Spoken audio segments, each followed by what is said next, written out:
Yeah.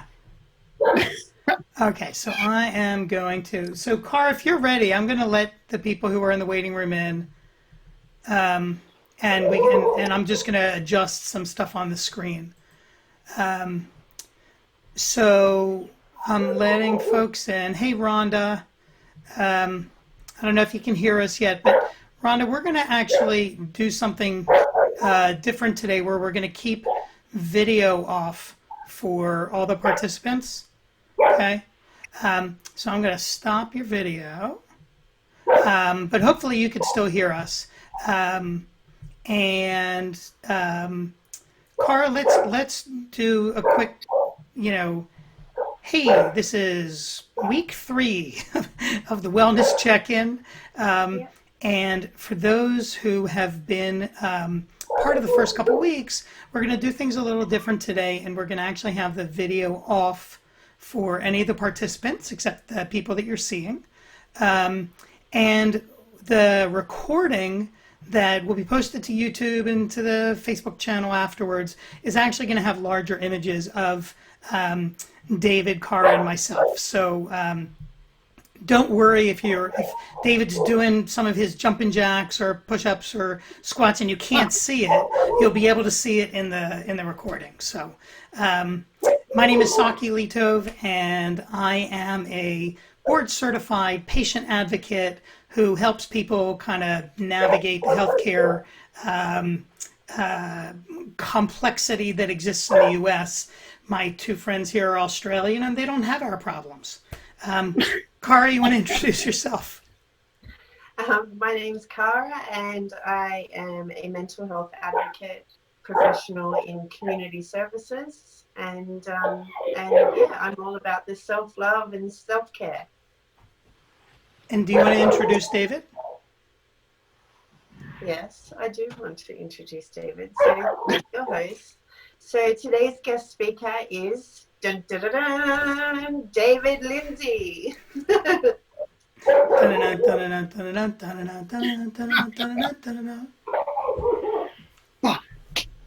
And just to let you guys know, I've been a full-time coach and trainer for over 20 years. During this time, I've had the opportunity to train elite athletes, from Olympians, first grade rugby league players, which in Australia, that's like your NFL sort of players, and everyone all the way to the stay-at-home mums. So I have a broad range of experience, and I'm a vitality expert. So getting the most out of people, getting them working together as a team, getting it cohesive. So whether it's from the sports field, at home, or in the office, it's getting the most out of you, both individually and as a team. Awesome. Thank you, David. And the way that this kind of all ties together for anybody who hasn't seen it and maybe is just starting now, Cara and I have put together this 10-week program that kind of outlines a lot of the different things that people can do to kind of reduce some of the stress that was created by everybody having to be working from home or staying at home. And last we talked about foundational pillars, and David is the first of our foundational pillars, which is exercise. So do you want to take it away? Awesome.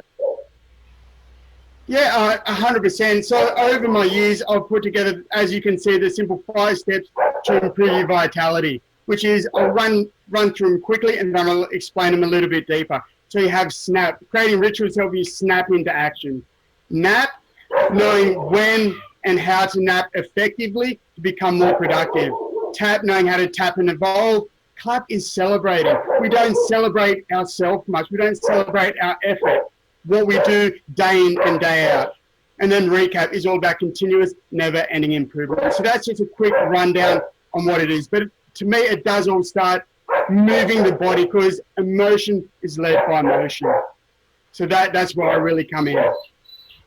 Awesome. Thanks, David. So we have a quick survey for participants today, and I'm not afraid of answering these questions myself.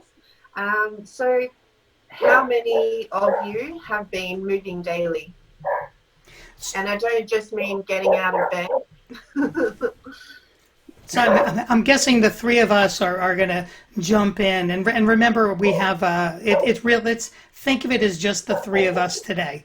We can take questions via the chat for anybody who's there. Yeah, awesome. But David, what does moving daily look like for you?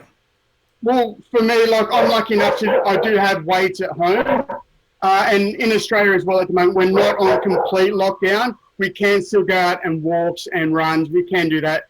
So because we do have a lot more time nowadays, because most people talk about I'm time poor. I can't do this because of work. I can't do that because I'm traveling. Now is a perfect time to start an exercise regime, to make it become a habit, because it's not doing large chunks. It's really nutting down and doing the small things consistently each and every day. So whether it's something as simple as going for a walk around the block, and I got my mum to do this a few years ago. She was overweight, like she just was comfortable in life, and she got some bad news from the doctor, needed to do some changes. So I changed up her diet and just got her moving. She'd start off going around the block. And then when that became too easy, she'd go 2 blocks and then 3 blocks, and it gradually expanded. So doing those small little things each and every day. And then it looks like the second one is hydrating. Cara, have you been hydrating? Yes, I have. I use my own advice. I always have my water bottle next to my bed, so it's the first thing I see when I lean over to throw my alarm clock off the side table. And definitely the first thing that I do when I get out of bed. Moving daily, not so much, but I am starting to do my stretches again. And what's the next one? Reading positive articles. Could you talk to us about this, David? Yeah, well, because there's so much negativity going on every day, that why set yourself off on the bad foot? Why not read something? Because I'm going through the process at the moment. Like I've got a little Kobo, and I'm reading The Way of the Champion. So just ways to help feel better about yourself, giving you little tips and tools to help you really succeed in the long term. Because again, it's doing all those little things bit by bit. There is just, if you pick up a newspaper, and sorry about the dog behind me, it's just everyone's alive here, and that's what I love. You may hear a bird as well. But you don't need to pick up a newspaper. It's all full of negative propaganda. It's just stuff to really scare people. So making that conscious decision to read, and I tell my group as well, aim to read 20 pages of something motivational, inspirational, educational each and every day. And it just changes the way that you think about it.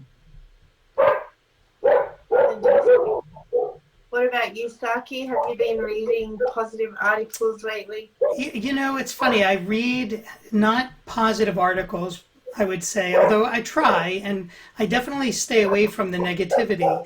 But I have I don't know what you called it, David, but I have a Kindle.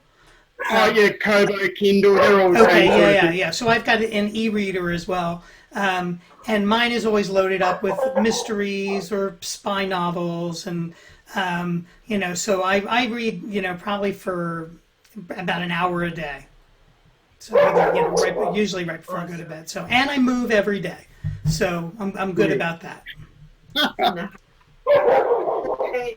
So, David, this is something that you sent to me around your, let's see if I get it right. Nap, tap, clap, recap.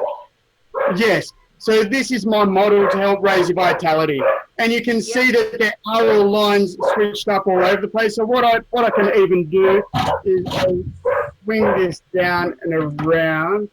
And I'll see, can you guys see? Yeah. So it's the same sort of thing. Can you read it there? Yeah, we can see it. We can see it well. Yeah, awesome. Okay. So what we want to do is we want to start off with snapping into action. So really that's what you do each and every morning. Cara, like you said, about getting up, having that water first thing in the morning. Because whether it's for 8, 7, 6, 10 hours where we're sleeping, we're dehydrating during that time. So you need to create specific rituals to help you snap into action. As a coach and trainer of, like I said, Olympians, we make them do that. You have to get into a right state in order to perform at your peak. So the way that you can do that, the way that I do that is using a Superman pose, where that's just standing tall, standing loud, standing proud. So you're creating space, you're becoming big and powerful. And research also shows that within 2 minutes, you raise your testosterone while lowering your cortisol just by using this, just using the power of the pose. So I get up and I'll move each and every day, whether it's doing weight training, body weight training, which I'm going to share with you a little bit later, because during the lockdown times, we don't have an excuse. We have time to get stuff done. So using your body weight as your tool, getting out, walking, stretching, doing all of that sort of stuff. And I also like using the power of music. Like, because music is a great mood alterer. It can really pump you up if you're feeling flat, or it can really calm you down if you're feeling too anxious. And like, I love putting these two concepts together. So with a power pose, the exact opposite of that is slumping over. Or you get those people that try and really just become a ghost. That's right, I like that. But where they become a ghost, they try and get as small as they can. You combine the power pose with the power of music and it becomes a superpower. Like, I love Bob Marley, but I'm not going to use him to get into a state. Like, I might be kicking back and it just, you know, it's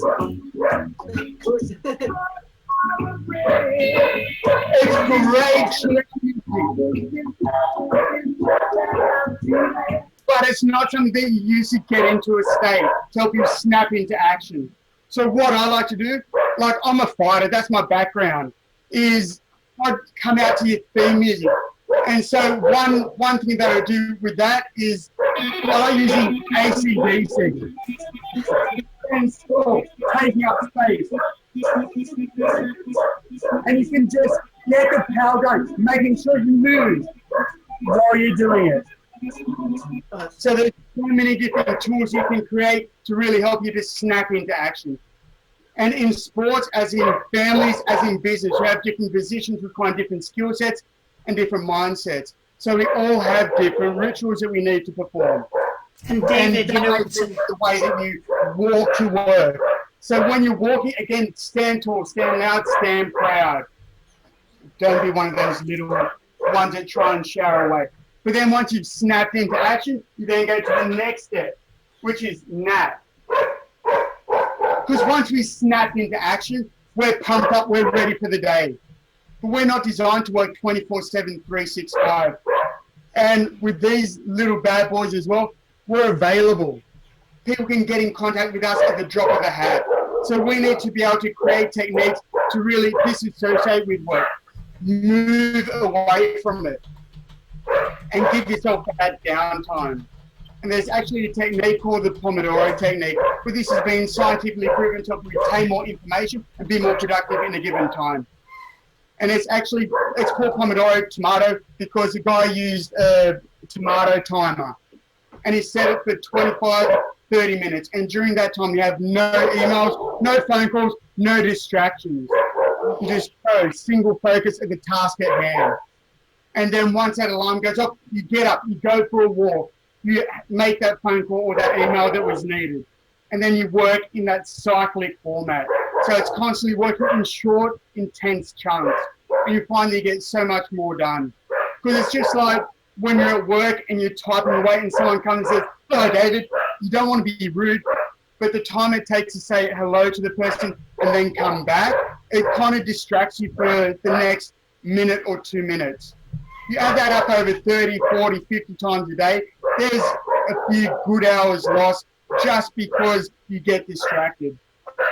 So being single focused and doing research from this, it actually surprised me how many mathematicians and scientists are avid rock climbers.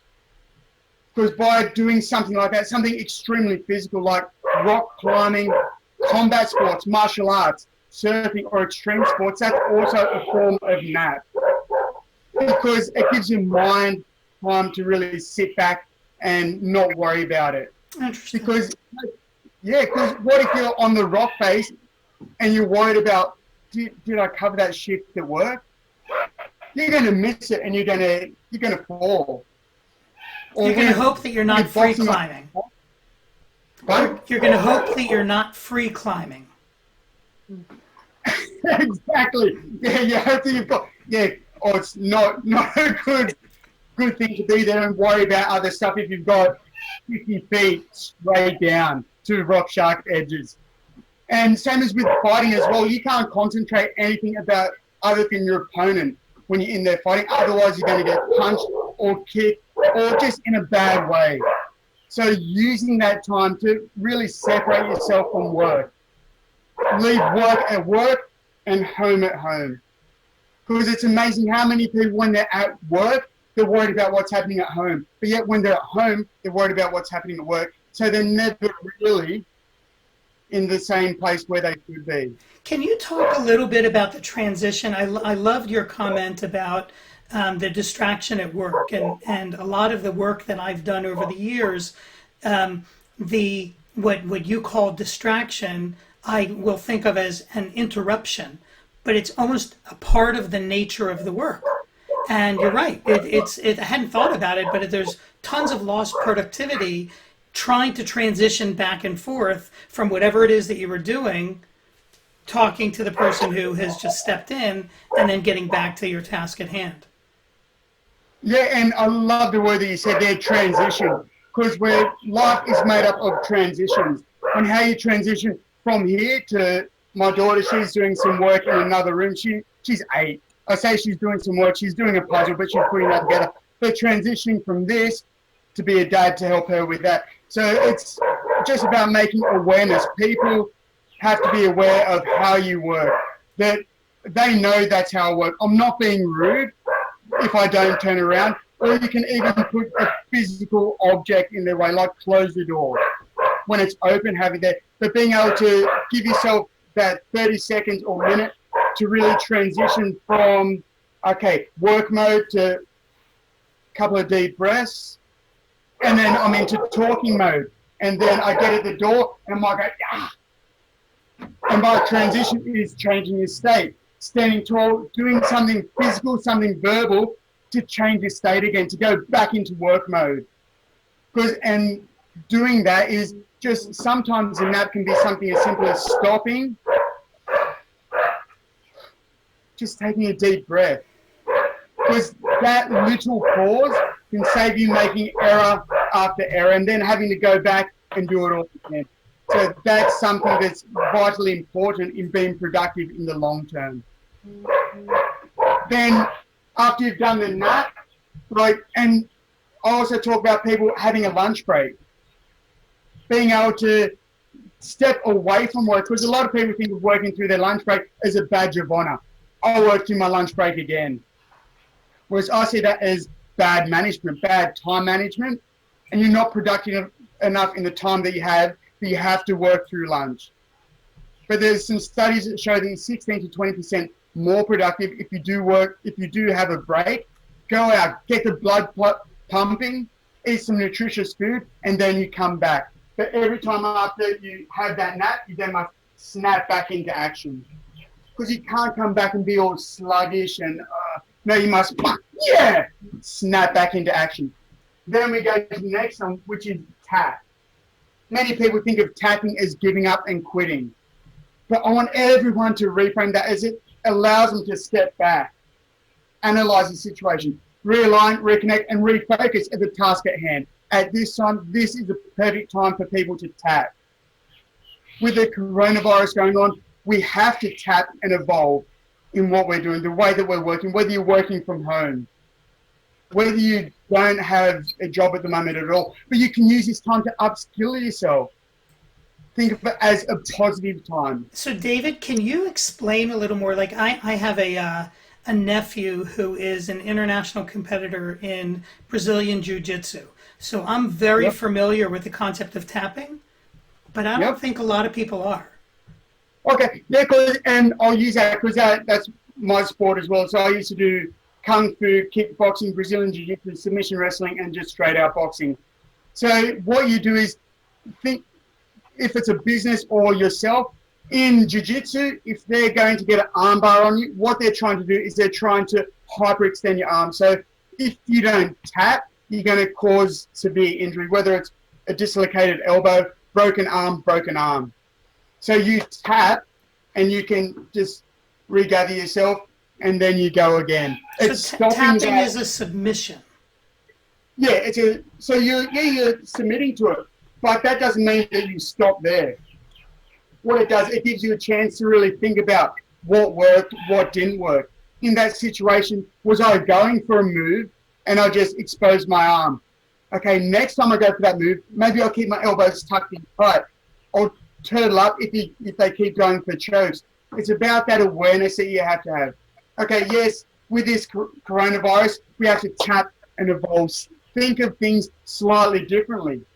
You still may have the same end goal going, but it's about just, okay, I can't, like in a gym, all gyms are closed here, so we can't really train people at the gym. But what can we do to still get them working out? What can we do to still have that connection with the people? We can get them to do body weight exercises. We can get them to do so many different elements. It's just about looking at it from a different angle. But that's about tapping and evolving.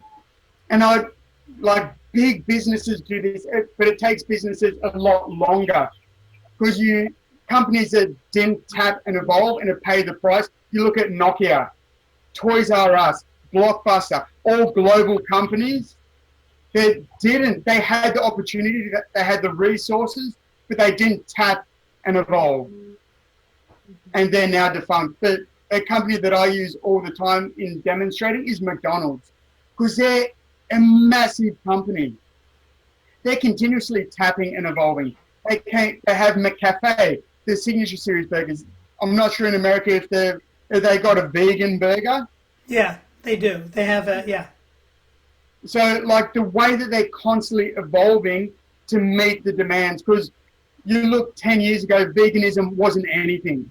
So it's been a long time coming, and I know Hungry Jack's have done it already, but McDonald's is going to do it better. They will. When they come up with their ideas, they may take a little bit longer, but they do them better. But that doesn't mean that they've never failed. They've failed on some epic scales. Like, because they had McPizza, McSpaghetti, McHotdog, McAfrica. All these ones. And they failed, but you don't worry about the failures. Again, you just tap and evolve. There's an expression, I was telling Cara this before, this idea that if you're not failing, you're not trying hard enough. And the successful companies fail all the time. Yeah, and it's not a bad thing. The only way it's a bad thing, and I know it's cliche, you get hit 7 times, you get up 8.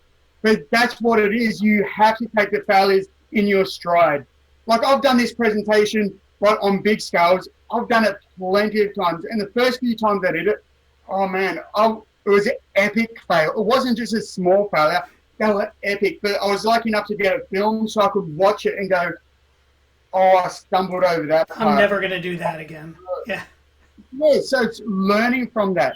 Okay, tap and evolve, tap and evolve. And then, like with everything, and I like how you said about if you're not failing, you're not trying hard enough. I say that with my daughter when we go ice skating. I go, why aren't you wet? She goes, because I didn't fall. She thinks it's good that she didn't fall. Go skate faster. Try more tricks. I want to see her sliding across the floor because I still do it. So that's what it is. It's about tapping and evolving. But then you can't hang your head in shame and think the rest of the world is going to feel sorry for you if you have had to tap and evolve. No, you then must have to, again, snap back into action. So then from snap we come to clap, which is plain and simple. It's about clapping, it's about celebrating. And not just celebrating the wins, but celebrating the time, effort, and dedication that it gets just to be in that position. Because as a fighter, I've had so many fights cancelled on me. I had 18 fights cancelled on me. And so that's a lot of preparation, a lot of build-up, and a lot of drop-off. So it's celebrating not just the time, effort, and dedication that I put in just to getting into the cage, but my teammates, my coaches, everyone involved. And, you know, we're so hard on ourselves as a race, as a humanity. We expect so much of ourselves, yet we can let other people slide. So take a time just to step back and celebrate yourself, what you've managed to achieve. Because look back over the last 12 months and see how far you've really come. Use this, whether it's 6 months or 9 or 12 months, even during the coronavirus. Look where you went into it and make sure you come out of it at the end a better person. But celebrate that. Celebrate the victories along the way. It's not all just about the grandiose victory at the end. It's having those small little steps. And what would can you give us some examples of small victories or celebrations that people could do that would meet this? Yeah, and it can be something like signing up for a course is a start. I wouldn't celebrate that. But each module, say if it's a 6-module course you're doing, every module, just take a little time and like you want to go hammer and tong, use that Pomodoro technique, and then have a little celebrate.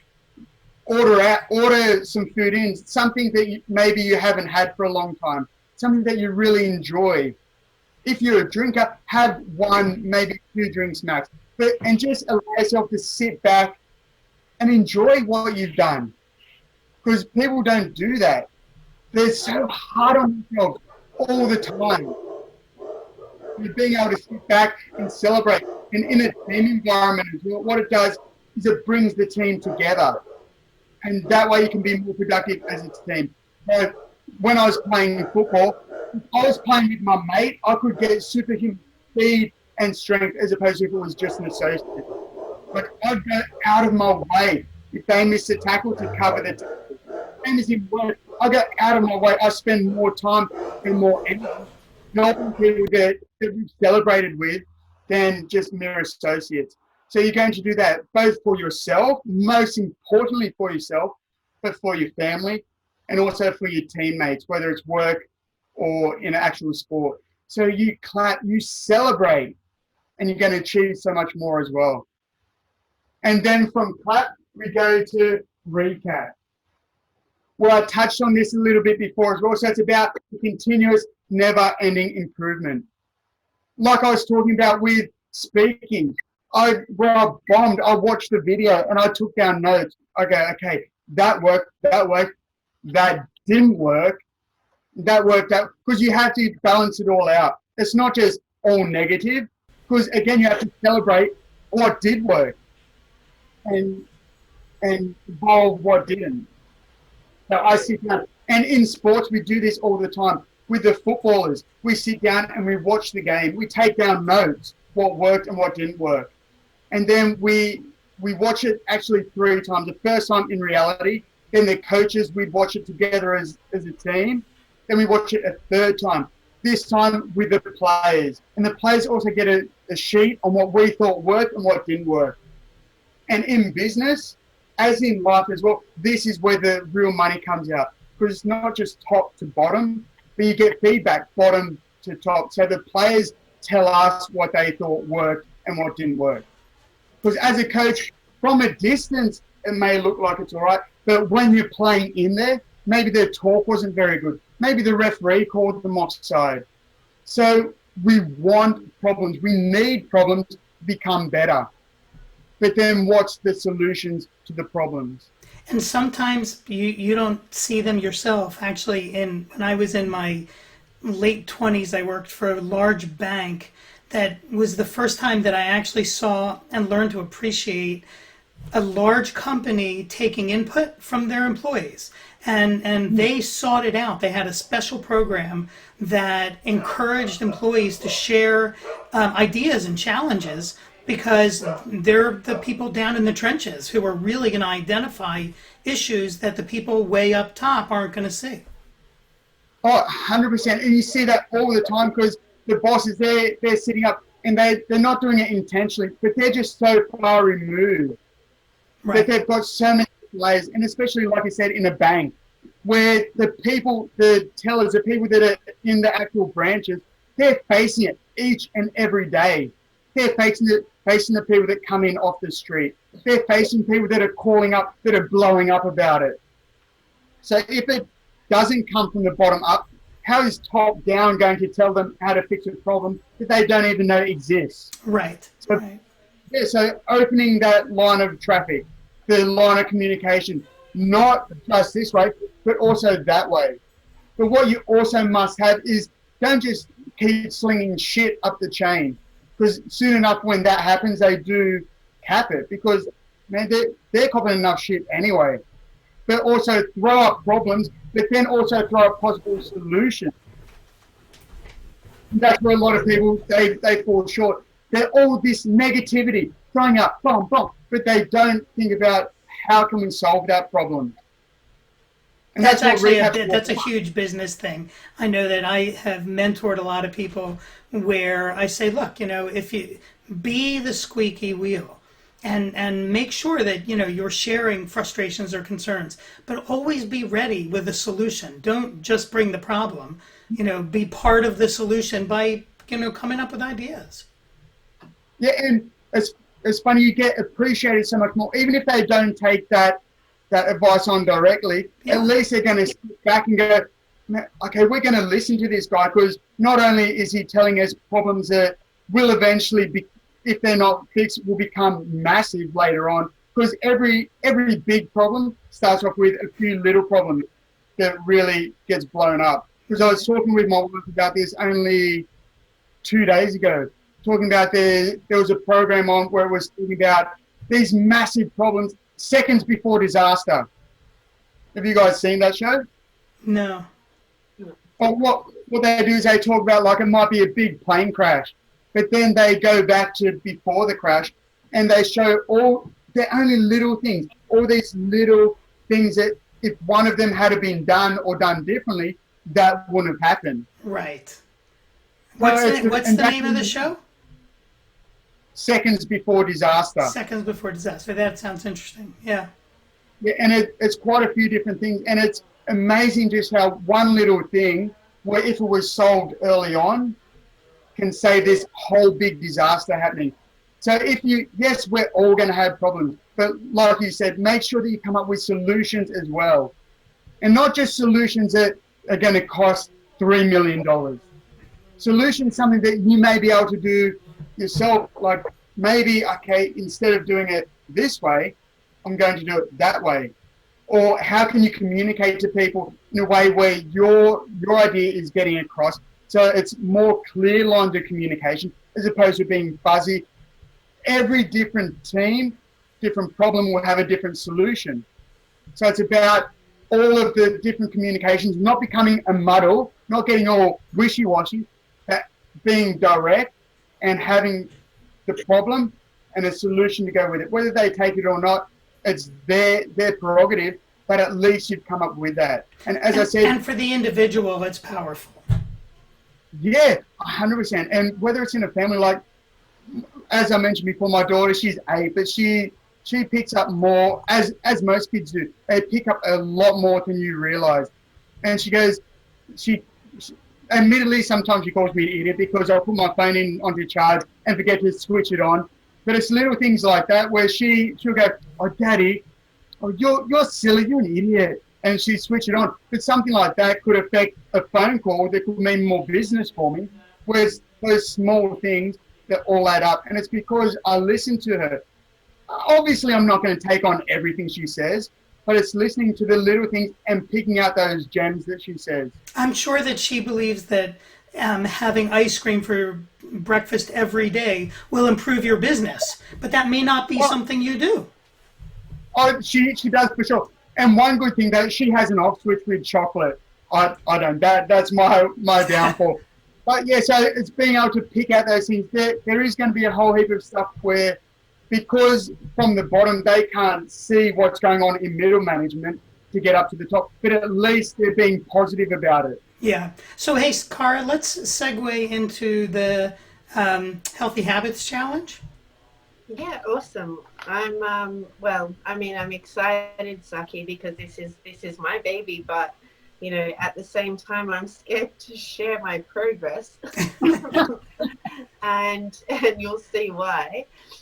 So the Wellness Check-in Healthy Habits Challenge, and today we have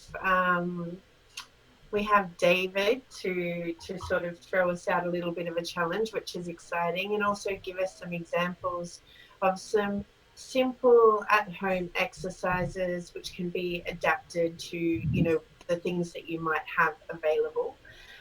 If you don't have a bench or weights, you could use a chair. You could use cans from the cupboard, canned foods as weights, just for that movement. So some really simple, achievable things.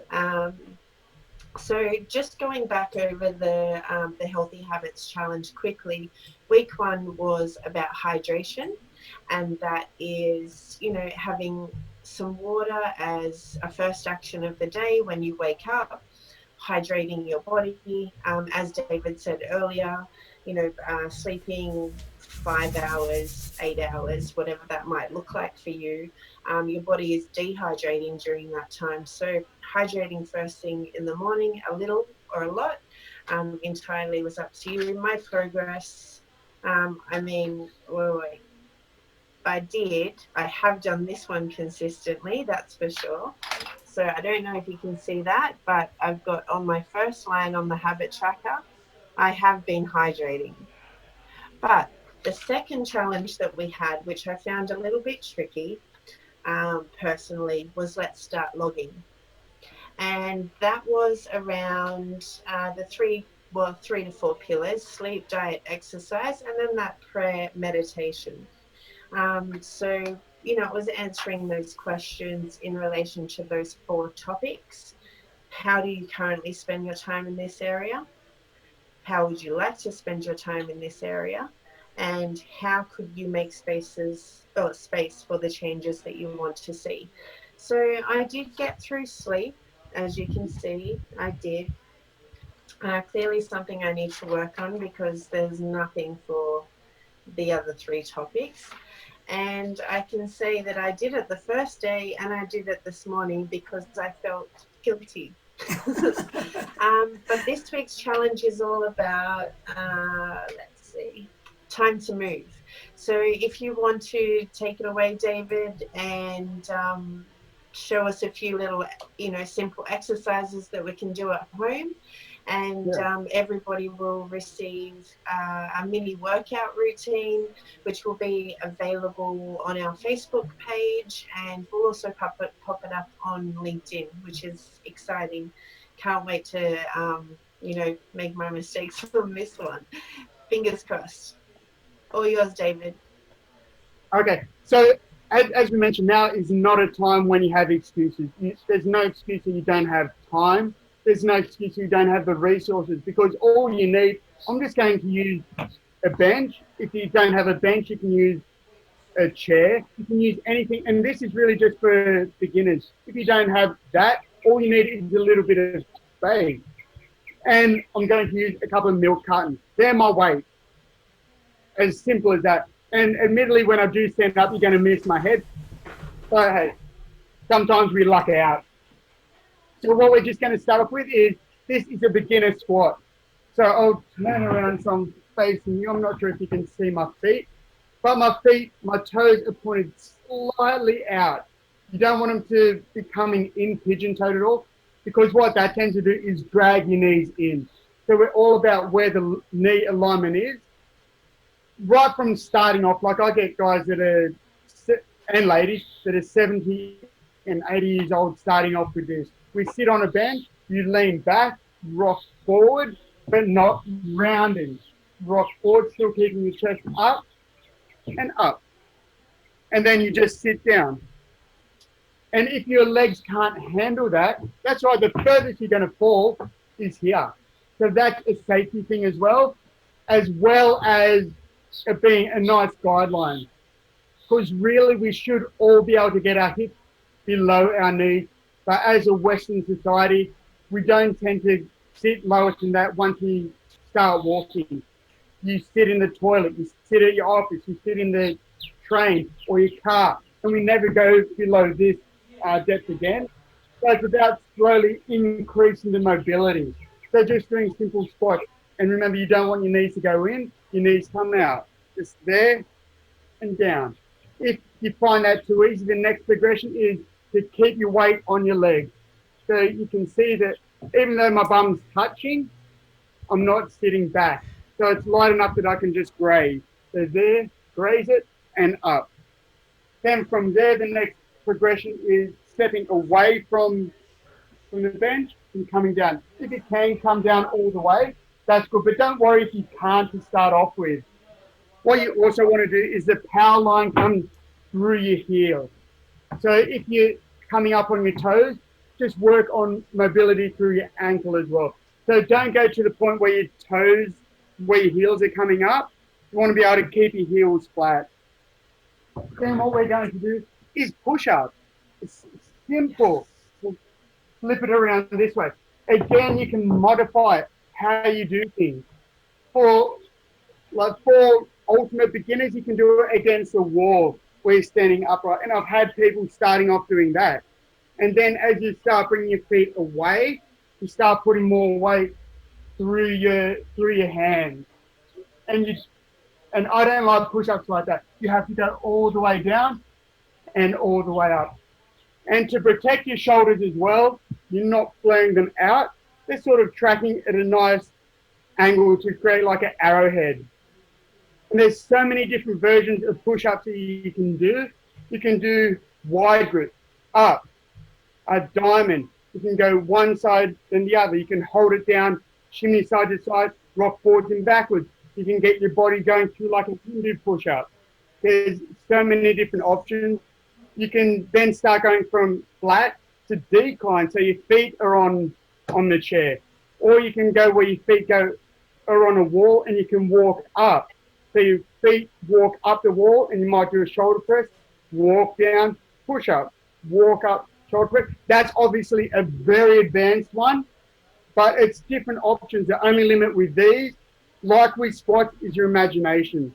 Because with squats, you can even do different variations, like where you lock your elbows on the inside and you come down. You can do split squats, where all of the weight stays on that front leg, and you're just going to drop down, up, and keep it forward. So the majority of the weight is going through that front leg. Then we also have dips. On a bench, what you'd want to do is go on the side of the bench, not the long part. And that's just because of the hand placement. If I'm on the front part of the bench, you'll see that my shoulders are internally rotated, where there creates a chance of impingement through the shoulder. So you want to go on the side of it so that my hands are now neutral to my body. And it's just dropping down and up. A way that you can make that easier is you bring your feet back. So the closer my feet are, the more weight goes through my legs, the less goes through my upper body. Have your feet out, feet up, 1 foot at a time. There's so many different options, again, that you can use. Then these little bad boys, they become your weight. Obviously, one liter of fluid is equivalent to one kilo in weight. So you can just do like lateral raises, front raises, lateral raises, shoulder press. You can do rear delt flies. And with this one as well, I'll turn square. So you want your hand to come out wide. A lot of people, they tend to go back like that. You don't want that. You want to make sure that you go out wide. You can do curls, kickbacks. There's so many different options out there. The only thing to stop you, as I've said before, is your imagination. Mm-hmm. You can do chin-ups on the door frame. It's just, whatever you want to achieve, you can do in a very limited space. What I like to tell people as well is you look at people that have been in jail. They've really got fantastic bodies, and yet they've mostly done body weight work, body weight training. That's actually a great example, because it doesn't get a lot more limited than that. So, yeah. So, Cara, how How do you want to lay this out for people then? What's the expectation on the challenge? I think, as we were discussing earlier on, David and Saki, I think introducing, especially for, people who might just be introducing this, would be to try to aim, for maybe 5 to 10 of each, per morning, or, just start by identifying the best time, I guess, to do it. I like to do my, workouts, whether it's stretches, yoga, going for a walk. I like to get it done first thing in the morning. I find it very invigorating and it gets me set up for the day.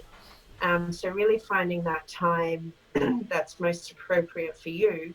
But then, it might be, David, please feel free to comment, but 5 to 10 squats, 5 to 10 push-ups, and and the arm raises, maybe 5 to 10 of each of those in each direction, Simple.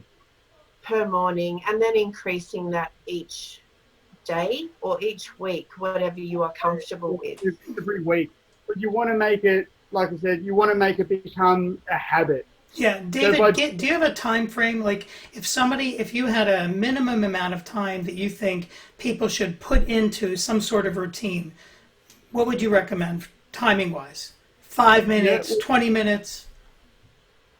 I really would say every little bit adds up. So even like, instead of taking the lift or escalators, walking up the stairs. Yeah. So every little bit adds up. If you've got 5 minutes, use that 5 minutes to do something. Don't just sit on your ass. Like, get up and do it. You will feel so much better for it. Like, there's days where when I feel like, oh man, I don't feel like training, but this morning I've already done my session. It's a great way to start off the day, and you feel so much better when you've done it. You hit that accomplishment, and that just gives you the energy to keep moving forward and keep ticking things off your list as you go along.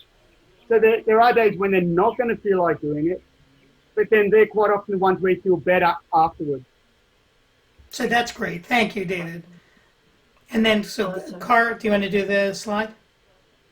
Yeah, absolutely. So, as always, each week, just those handy tips, and incorporating gratitude. I think it's really important to recognize, those things, people, that you're grateful for at the moment, especially when things are so challenging. So really recognizing what you do value right now, increasing your self-awareness. So looking at, picking up those little habits that you might have that might be time wasters, and sort of reflecting on your moods after you've done certain things. And David, I know that after I've done my stretches, I feel fantastic. So I'm very aware that for me, when I don't do them and I feel sluggish, it's because of that. So being really aware of how actions can, change your moods, and monitoring your moods. It's two things that really go together. So an awesome quote that is coming from David Lindsay is that consistency over intensity. So small actions are what make the big difference at the end of the day, and I completely agree with that. Every little action that we take is ultimately going to give us that fantastic outcome at the end of the day. We feel accomplished, but also don't remember to beat yourself up if you haven't done everything that you wanted to do, and achieved everything you set out to do, because there's always tomorrow. And that's it. Any questions, comments, feedback? And before I finish talking, I do have a question, David. Yes. Let's say, for example, when it comes to push-ups, no, thank you. But I have issues with my wrists. How can I get past something like that? You can use the milk, and you can do press. Okay. Like, that all works the same muscle group. Because when it comes to, like, sometimes I have had people with bad wrists, and I get them to do them on the knuckles because I'll come closer. Because see, that is better alignment than that. Yeah, absolutely. But if they're, that also comes down person to person. If they're really bad through the wrist, I just do a chest press and flies. It's still working through the chest. It doesn't have all the benefits of push-ups because push-ups works through your core, through your quads, through your glutes, every muscle compared to just a bench press. But still, it's better than doing nothing. That's great. Yeah. That's Awesome. great. Thank you. So, David, thank you so much. This was great, and I think that it'll be fun to see how people incorporate this into their weekly challenge. Cara, I don't know if you're going to have a tracker of some sort, but we're watching. Yeah, We're watching. so we have the habit tracker, and I'll pop that back up as a reminder for people that they can download it. It's just a PDF, one page, and writing in that, see if you can see it, writing in that challenge for the week, and yeah, David, we'll shading the square. post how to find you online and links to your website, and I know you've got a bunch of videos up on YouTube as well. So I think that would be awesome. Okay. So thank you again. Thank you again. Thank you And so then much, David. this is week 3. Thank you again. Yay. Thanks, Cara. And we'll Thank see you. everybody next week. Enjoy the challenge. Take care. See you guys.